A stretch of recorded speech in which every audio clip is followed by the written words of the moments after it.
Assalamualaikum warahmatullahi wabarakatuh. Nama saya Yuliani, NIM 2018 12144. Di sini saya akan menjelaskan tentang bab 7, yaitu mengenai standar akuntansi. Yang pertama yaitu ada prinsip akuntansi berterima umum, atau yang disebut dengan Generally Accepted Accounting Principle. Nah, GAAP ini dapat didefinisikan sebagai sekumpulan konsep, standar, prosedur, metode konvensi, atau kebiasaan dan praktik yang dipilih dan dianggap dapat diterima secara umum, sehingga dijadikan pedoman umum dalam menyusun, menyajikan, dan menginterpretasikan laporan keuangan dalam lingkungan tertentu. Di sini ada beberapa metode yang menyatakan bahwa metode akuntansi harus memenuhi kondisi. Hal ini dinyatakan oleh Skinner pada tahun 1972. Yang pertama, metode tersebut dapat diterapkan pada berbagai kasus sesuai dengan kondisi lingkungan. Yang kedua, metode tersebut mendapat dukungan dalam bentuk pengumuman dari komunitas akuntansi profesional atau badan otoritatif lainnya, yaitu semacam Komisi Pasar Modal di Amerika Serikat. Dan yang ketiga, metode tersebut mendapat dukungan dari berbagai pemikir dan akademisi di bidang akuntansi, yaitu dalam bentuk tertulis. Selanjutnya, yaitu ada pengertian standar akuntansi. Untuk pengertian itu sendiri, standar akuntansi berisi tentang definisi, pengukuran, atau penilaian, pengakuan, dan pengungkapan elemen laporan keuangan. Oleh karena itu, standar akuntansi merupakan pernyataan resmi yang dikeluarkan oleh badan yang berwenang. Nah, standar akuntansi terdiri dari 3 bagian. Yang pertama, deskripsi tentang masalah yang dihadapi. Yang kedua, deskripsi logis atau kemungkinan menghasilkan teori mendasar atau cara-cara memecahkan masalah. Yang ketiga, dalam kaitannya dengan keputusan atau teori. Dalam kaitannya dengan subjek standar, Eddy pada tahun 1977 membagi standar akuntansi ke dalam 4 tipe utama. Tipe pertama yaitu menyatakan bahwa akuntan harus memberitahukan kepada pemakai tentang apa yang mereka kerjakan dengan cara mengungkapkan metode dan asumsi yang dianut. Tipe kedua, membantu pencapaian beberapa keseragaman penyajian tentang pernyataan tertentu. Tipe ketiga, menghendaki pengungkapan hal-hal khusus yang mempengaruhi pertimbangan pemakai. Dan tipe yang keempat, menghendaki keputusan implisit atau eksplisit yang harus dibuat tentang penilaian aktiva dan penentuan laba yang disetujui. Selanjutnya yaitu ada arti penting standar akuntansi. Nah, di sini ada beberapa alasan yang menyebabkan penentuan standar memiliki peranan penting dalam penyajian laporan keuangan. Alasan tersebut, yang pertama, memberi informasi akuntansi kepada pemakai tentang posisi keuangan, hasil usaha, dan hal-hal yang berkaitan dengan perusahaan. Yang kedua, memberi pedoman dan aturan bagi akuntan publik untuk melaksanakan kegiatan audit dan menguji validitas laporan keuangan. Dan yang ketiga, memberi data dasar bagi pemerintah tentang berbagai variabel yang dipandang penting dalam mendukung pengenaan pajak, pembuatan regulasi, perencanaan ekonomi, dan peningkatan efisiensi dan tujuan sosial lainnya. Dan yang terakhir yaitu menghasilkan prinsip-prinsip teori bagi mereka yang tertarik dengan disiplin akuntansi. Nah, jadi intinya, standar akuntansi diharapkan menjadi pedoman bagi penyusun laporan keuangan atau manajer, pemakai laporan keuangan, dan auditor dalam memahami dan memverifikasi informasi yang tersaji dalam laporan keuangan. Selanjutnya, dengan menggunakan standar akuntansi yang sama, diharapkan berbagai pihak yang berkepentingan tersebut dapat memahami laporan keuangan dari sudut pandang yang sama, sehingga tujuan pelaporan keuangan dapat dicapai. Nah, untuk pemakai laporan keuangan tersebut, itu dapat dikelompokkan menjadi dua, yaitu ada pemakai langsung dan pemakai tidak langsung. Untuk pemakai langsung, terdiri dari pemilik perusahaan, kreditor dan supplier, manajemen, kantor perpajakan, karyawan perusahaan, dan pelanggan. Dan untuk pemakai tidak langsung, terdiri dari analis dan konsultan, pasar modal, pengacara, badan pembuat peraturan atau undang-undang, agen pelaporan, asosiasi perdagangan, sertifikat pekerja, pesaing, masyarakat umum, dan departemen masyarakat. Selanjutnya yaitu ada pendekatan dalam penentuan standar. Pada dasarnya, kegagalan pasar atau kebutuhan untuk mencapai tujuan sosial akan memaksa dilakukan regulasi akuntansi. Nah, kegagalan pasar dapat terjadi karena 3 faktor. Yang pertama, keengganan perusahaan untuk mengungkapkan informasi karena perusahaan tersebut merupakan supplier yang memonopoli informasi. Yang kedua, adanya kesalahan atau kecurangan yang disengaja. Yang ketiga, informasi akuntansi tidak dihasilkan dengan jumlah yang cukup sebagai barang milik publik. Nah, selanjutnya itu dua pendekatan yang dapat digunakan dalam penentuan standar akuntansi. Yang pertama yaitu ada pendekatan pasar bebas.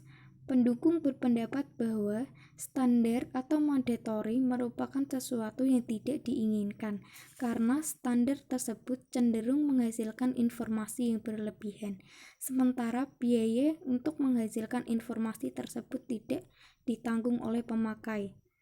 Yang kedua, ada pendekatan regulasi.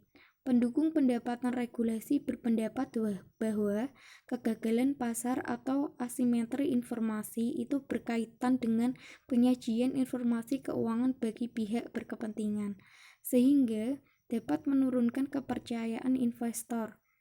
Masalah pendekatan regulasi ini kemungkinan dapat diatasi melalui regulasi. Nah, para pendukung regulasi berargumen bahwa kegagalan pasar dapat terjadi karena beberapa faktor, antara lain yang pertama yaitu ada pengendalian monopoli terhadap informasi oleh manajemen. Hipotesis ini menyatakan bahwa akuntan memiliki pengaruh monopoli terhadap data yang disajikan dan digunakan oleh pasar. Akibatnya, pasar tidak dapat membedakan antara pengaruh real dengan pengaruh akuntansi dan mungkin akan disesuaikan dengan perubahan-perubahan akuntansi. Yang kedua yaitu ada hipotesis investor naif. Hipotesis ini menyatakan bahwa investor yang tidak mengetahui beberapa teknik dan transformasi akuntansi yang kompleks mungkin akan dibodohi oleh pemakai teknik tertentu yang digunakan perusahaan. Yang ketiga yaitu ada fiksasi fungsional. Pada kondisi tertentu, investor mungkin tidak mampu mengubah keputusan mereka dalam merespon perubahan proses akuntansi sesuai data baru yang ada. Kegagalan tersebut sering dinampakkan dengan functional fiction. Yang keempat yaitu ada angka-angka yang menyesatkan. Karena akuntansi didasarkan sepenuhnya pada penilaian aktiva dan berbagai prosedur alokasi yang arbitrary dan incorrigible dan atau tidak dapat diperbaiki. Output akuntansi mungkin tidak bermakna dan menyesatkan dalam proses pengambilan keputusan. Yang kelima yaitu ada keragaman prosedur. Adanya fleksibilitas dalam pemilihan teknik akuntansi dan keinginan manajemen untuk menyajikan gambaran atau yang diinginkan menyebabkan audit akuntansi antara satu perusahaan dengan perusahaan yang lain kurang dapat diperbandingkan atau kurang bermanfaat. Nah, yang terakhir yaitu ada kurangnya objektivitas.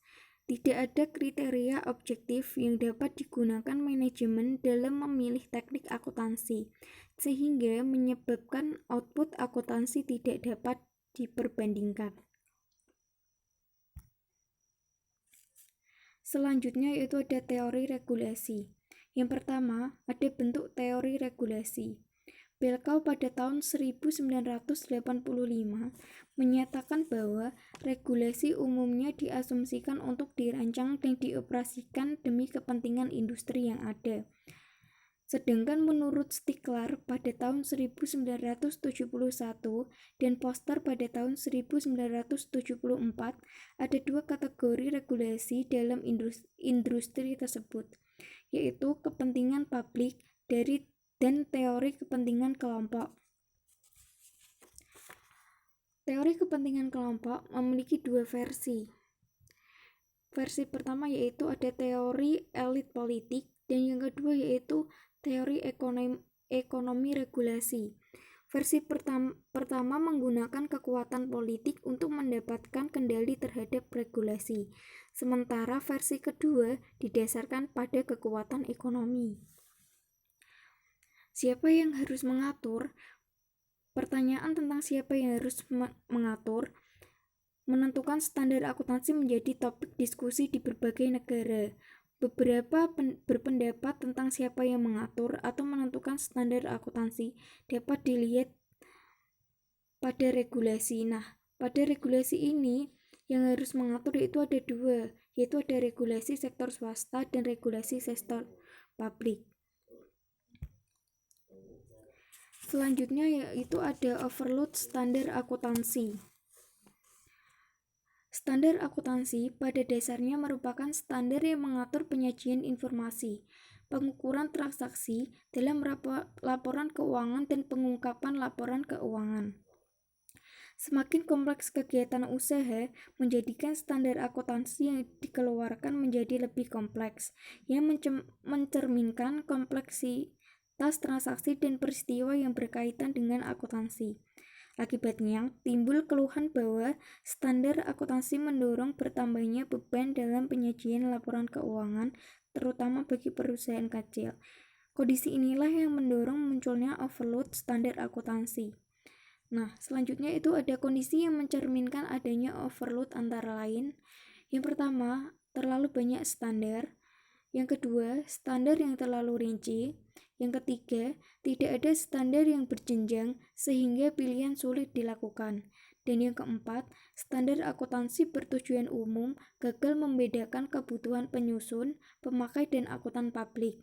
Dan yang kelima, standar akuntansi berterima umum gagal membedakan antara entitas publik dan non-publik, laporan keuangan tahunan dan interim, perusahaan besar dan kecil, laporan keuangan auditan dan non-auditan, dan yang terakhir yaitu pengungkapan yang berlebihan, pengukuran yang rumit dan keduanya.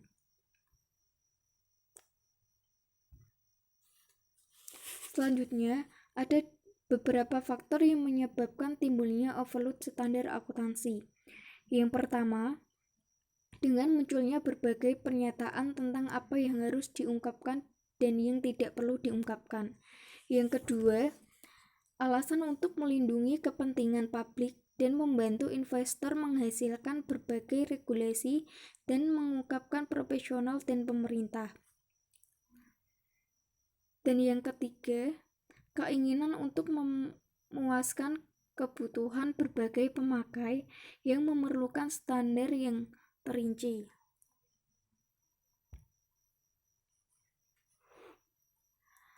Solusi terhadap masalah overload standar. Berbagai pihak telah berusaha membahas overload standar dan mencari pemecahannya. Nah, komite khusus yang dibentuk oleh The American Institute of Certified Public Accountant atau yang disebut dengan AICPA melakukan evaluasi terhadap berbagai pendekatan. Nah, berikut ini berkaitan dengan overload standar. Yang pertama, tidak ada perubahan atau mempertahankan status quo, melakukan perubahan terhadap konsep GAAP menjadi dua jenis GAAP. Misalnya, GAAP khusus untuk perusahaan kecil dan GAAP khusus untuk perusahaan besar. Dan yang ketiga, melakukan perubahan GAAP untuk menyederhanakan penerapannya bagi semua perusahaan. Dan yang keempat, menentukan pengungkapan atau disclosure dan pengukuran yang berbeda. Yang kelima, melakukan perubahan terhadap standar akuntan publik untuk pelaporan informasi keuangan. Dan yang keenam, membeli alternatif bagi GAAP sebagai basis pilihan atau optimal dalam penyajian laporan keuangan.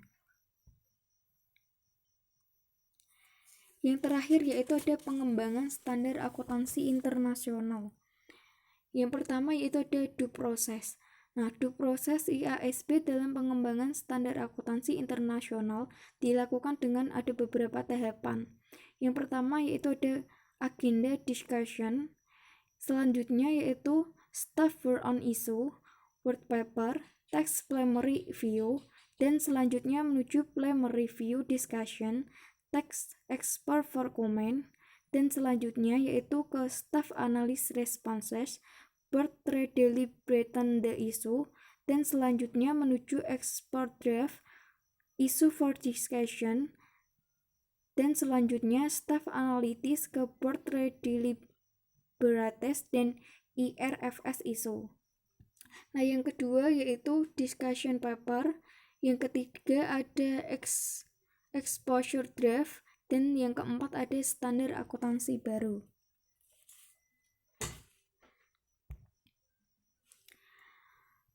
Sekian presentasi dari saya, mohon maaf jika ada kekurangan dalam menjelaskan. Wassalamualaikum warahmatullahi wabarakatuh.